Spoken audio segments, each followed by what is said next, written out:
कतई बर्दाश्त नहीं है कि नीतीश कुमार लालू यादव से मुलाकात करें या मिलें या फिर एक मंच पर आए। एटलीस्ट ये जो चुनाव का साल है इसमें तो कतई नहीं, बिल्कुल नहीं। अब वैसे बादशाह अकबर और बादशाह मोदी में बहुत फ़र्क है, मैं उसमें नहीं जाना चाहता हूँ, लेकिन आज की खबर पर आ रहा हूँ। आज की बड़ी खबर ये है कि नीतीश कुमार और लालू यादव के दोनों के करीबी समाजवादी नेता, समाजवादी लीडर आलोक कुमार। आखिर इस वक्त ऐसी खबरें क्यों सोशल मीडिया पर वायरल हो रही हैं कि मात्र 2 दिन बचे हैं मोदी जी के पास। 2 दिन बाद नीतीश कुमार आखिर क्या करने जा रहे हैं। बिहार के अंदर की जो तस्वीरें सामने निकल के आ रही हैं उससे बहुत कुछ स्पष्ट होता जा रहा है कि मोदी सरकार पर कहीं ना कहीं मोदी जी की कुर्सी पर एक बड़ा अटैक हो सकता है। दोस्तों, मोदी जी की कुर्सी को लेकर जिस तरह से बिहार की राजनीति गरमाई हुई है कि मोदी जी की कुर्सी भी दोस्तों दिल्ली के अंदर हिल सकती है। आखिर क्या कुछ करने जा रहे हैं नीतीश कुमार। 14 तारीख आप लोगों को तो याद होगा, 14 तारीख खरमास के बाद क्या कुछ खबरें हैं। हमारे साथ वरिष्ठ पत्रकार मौजूद हैं दीपक शर्मा जी। लेकिन 14 से पहले किस तरह से एक्शन जो है बिहार के अंदर शुरू कर दिया गया है वो तस्वीरें आप देखिए। नमस्कार, दीपक शर्मा और मेरे यूट्यूब मंच स्टार्ट का स्वागत है। दोस्तों, जैसे बादशाह अकबर को ये कभी बर्दाश्त नहीं था कि शहजादे सलीम अनारकली से मुलाकात करें, आपस में मिलें, और इसी तरह आज के दौर अनारकली से मुलाकात करें, कतई बर्दाश्त नहीं है कि नीतीश कुमार लालू यादव से मुलाकात करें या मिलें या फिर एक मंच पर आए। एटलीस्ट ये जो चुनाव का साल है इसमें तो कतई नहीं, बिल्कुल नहीं। अब वैसे बादशाह अकबर और बादशाह मोदी में बहुत फ़र्क है, मैं उसमें नहीं जाना चाहता हूँ, लेकिन आज की खबर पर आ रहा हूँ। आज की बड़ी खबर ये है कि नीतीश कुमार और लालू यादव के दोनों के करीबी समाजवादी नेता, समाजवादी लीडर आलोक कुमार मेहता के यहाँ आज ईडी के छापे पड़े। आज अमित शाह और मोदी की ईडी ने आलोक मेहता को टारगेट किया। वो आलोक मेहता जो मंत्री थे, वो आलोक मेहता जो एमएलए हैं, वो आलोक मेहता जो एक टॉप सोशलिस्ट लीडर है, समाजवादी धारा के बड़े नेता हैं, उनको आज टारगेट किया गया। ये वही आलोक मेहता हैं जो चाहते थे, जिनकी कामना थी कि नीतीश और लालू एक साथ आए, लेकिन इनकी कामना या यूं कहूं मनोकामना अब ईडी पूरी। नीतीश और लालू एक साथ आए, मुकदमे दर्ज हुए, इनके दफ्तर पे छापे पड़े, इनके आज एक कोऑपरेटिव बैंक पर छापे पड़े, जिसकी कहानी मैं आपको आगे बताऊंगा। और कहीं ना कहीं ये मैसेज देने की कोशिश की गई कि जो भी आलोक मेहता बनने की कोशिश करेगा उसके घर और दफ्तर पर ईडी पहुंचेगी। उसूल है। पूर्व मंत्री और आरजेडी नेता आलोक मेहता के यहां सर्च ऑपरेशन की कार्रवाई। 17 ठिकानों पर एक साथ ईडी का छापा पड़ा है। वक्त की बड़ी खबर है, बिहार पूर्व मंत्री और आरजेडी नेता आलोक मेहता के यहाँ सर्च ऑपरेशन की कार्रवाई चल रही है। दोस्तों, RJD, JDU, ED, CBI, Nitish, Lalu, Modi Shah पर तो मैं आऊँगा, लेकिन पहले ज़रा सा बात कर लेते हैं आलोक मेहता साहब पे। अब आलोक मेहता जो हैं आज की तारीख में आप कह सकते हैं कि बिहार में वो मनोज झा जैसे एक धारदार समाजवादी नेता हैं, पक्के समाजवादी, पक्के सोशलिस्ट हैं, और उनकी रग रग में जैसे समाजवादी जो विचारधारा है वो कहीं ना कहीं उसकी छाप दिखती। उनकी हर बात पर आपको समाजवाद दिखेगा। ये समाजवादी बैकग्राउंड से रहा है और बिहार की धरती समाजवाद की बड़ा भूमि रही है।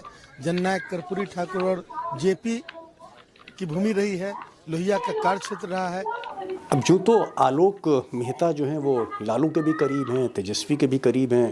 पार्टी में कुछ लोग कह रहे हैं कि भाई उनको बिहार का आरजेडी का चीफ बनाया जा रहा था, लेकिन मैंने आपसे कहा ना कि समाजवादी, पक्के समाजवादी होने की वजह से नीतीश को भी उतना ही वो मानते हैं जितना लालू प्रसाद यादव को मानते हैं, और पक्के समाजवादी होने के नाते वो चाहते थे आलोक मेहता, और ऐसे कई और नेता हैं, आरजेडी में भी हैं और जेडीयू में भी, ऐसे कई नेता हैं जो चाहते हैं कि बीजेपी की सांप्रदायिक राजनीति को बिहार से आउट किया जाए, और जो सेकुलर पार्टीज, उसमें चाहे कांग्रेस हो, उसमें चाहे माले हो, चाहे उसमें कम्युनिस्ट पार्टी हो, बाकी पार्टियां, सारी पार्टियां एक छतरी के नीचे आएं, जिसमें प्रमुख रोल नीतीश और लालू का ही होगा, और बीजेपी को बाहर किया जाए बिहार से। ये उनका एक ख्याल था, ये उनका एक थॉट प्रोसेस था, जो जेडीयू में और आरजेडी में कई पक्के समाजवादी नेताओं में अभी भी है, वो भी यही चाहते हैं। और शायद यही एक पृष्ठभूमि थी जहां लालू ने कहीं ना कहीं अचानक नीतीश को एक बार फिर ऑफर दिया कि आप आइए, गिले शिकवे खत्म कीजिए, दरवाजे मेरे खुले हैं। नीतीश कुमार को लेकर के नए साल पर दरवाजा आपका खुला हुआ है? हमारा तो खुला हुआ है, नीतीश कुमार को भी खोल कर रखना चाहिए। बहरहाल आज के जो ईडी के छापे हैं उनसे साफ जाहिर है कि डराने की कोशिश सिर्फ और सिर्फ आलोक मेहता को नहीं हुई है। नॉट ओनली आलोक मेहता, ये जो डराने की कोशिश हुई है, ये जो मैसेज दिया जा रहा है, ये उन समाजवादी नेताओं को दिया जा रहा है जो चाहते हैं कि बीजेपी के अगेंस्ट एक सेकुलर फ्रंट बने, जो चाहते हैं कि नीतीश लालू एक हों।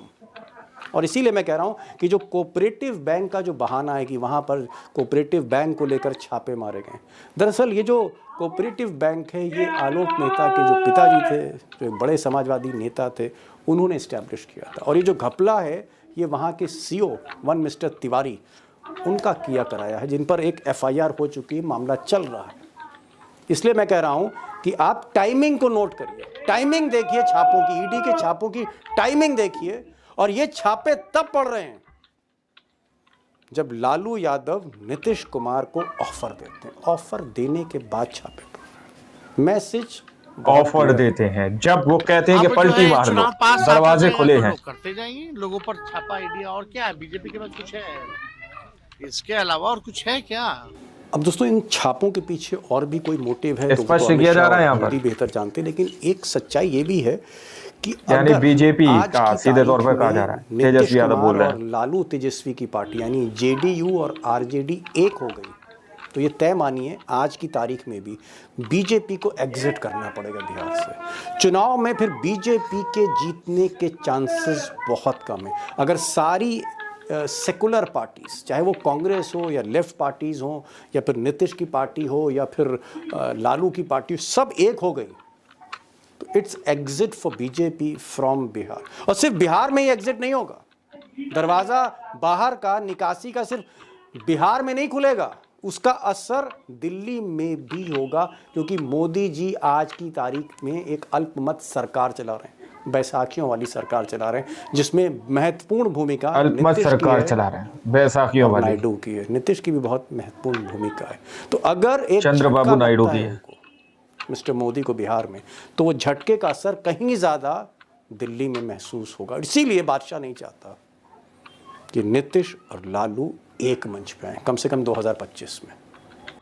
अब ये बात सही है कि जिस तरह से पाटलिपुत्र, पटना ईडी की गिरफ्त में, सीबीआई की गिरफ्त में, इनकम टैक्स की गिरफ्त में, आप कह सकते हैं कि केंद्रीय एजेंसियों की गिरफ्त में जिस तरह, उससे एक डर का माहौल है। चाहे वो पार्टी जेडीयू क्यों ना हो, चाहे वो आरजेडी क्यों ना हो, चाहे वो कांग्रेस के लोग क्यों, हर तरफ डर है, डर है, डर का माहौल है, बार बार जो छापे पड़ रहे हैं। और यहीं से एक सवाल उठता है, द बिग क्वेश्चन, क्या इस डर की वजह से अब लालू और नीतीश कम से कम 2025 में, 2025 में एक नहीं हो पाएंगे, एक मंच पर नहीं आ पाएंगे, एटलीस्ट चुनाव तक?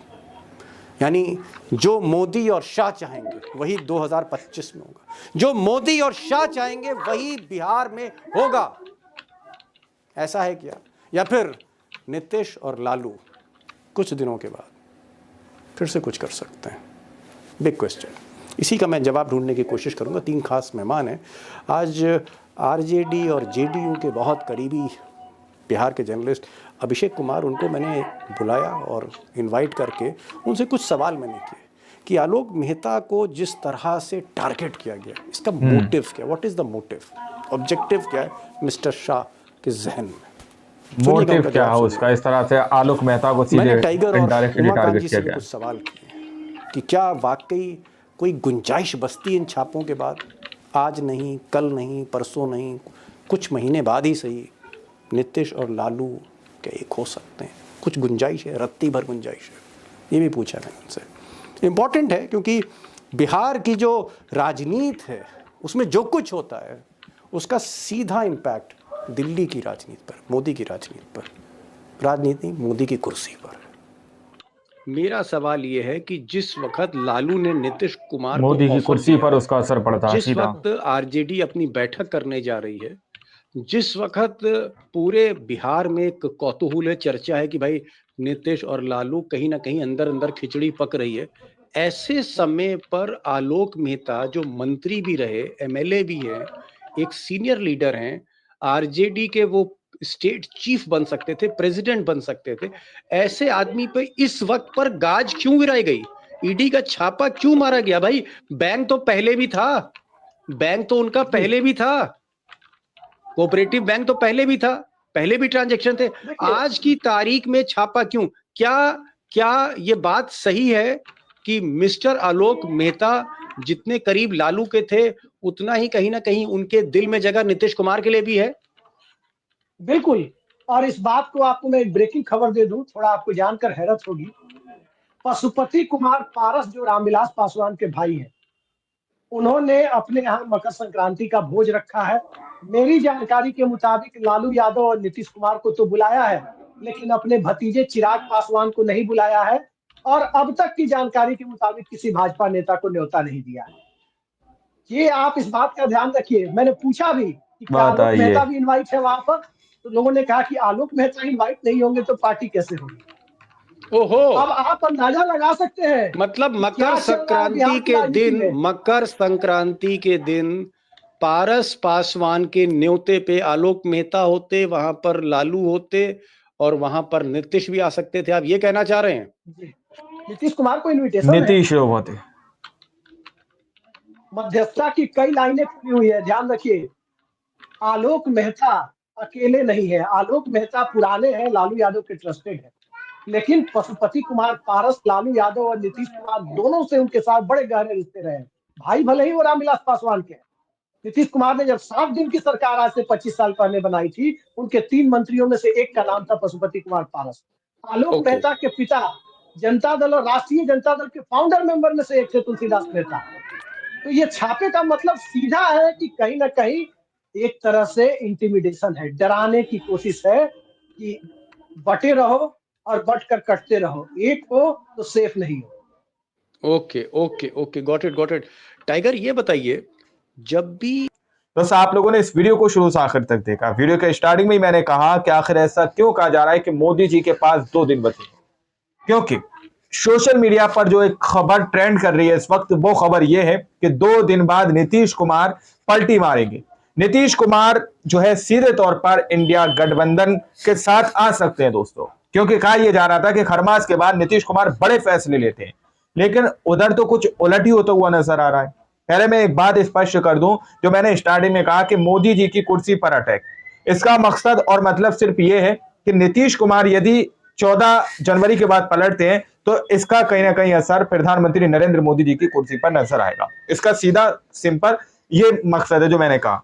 लेकिन सवाल इस वक्त ये है दोस्तों कि नीतीश कुमार इतनी जुर्रत कर पाएंगे, अपनी पलटी मार पाएंगे? जिस तरह से ईडी का वहां पर कार्रवाई शुरू कर दी गई है दोस्तों, जिन्होंने ये सपने देखे थे कि नीतीश कुमार और लालू यादव एक संग एक मंच पर हों, उनके खिलाफ ईडी ने कार्रवाई शुरू कर दी।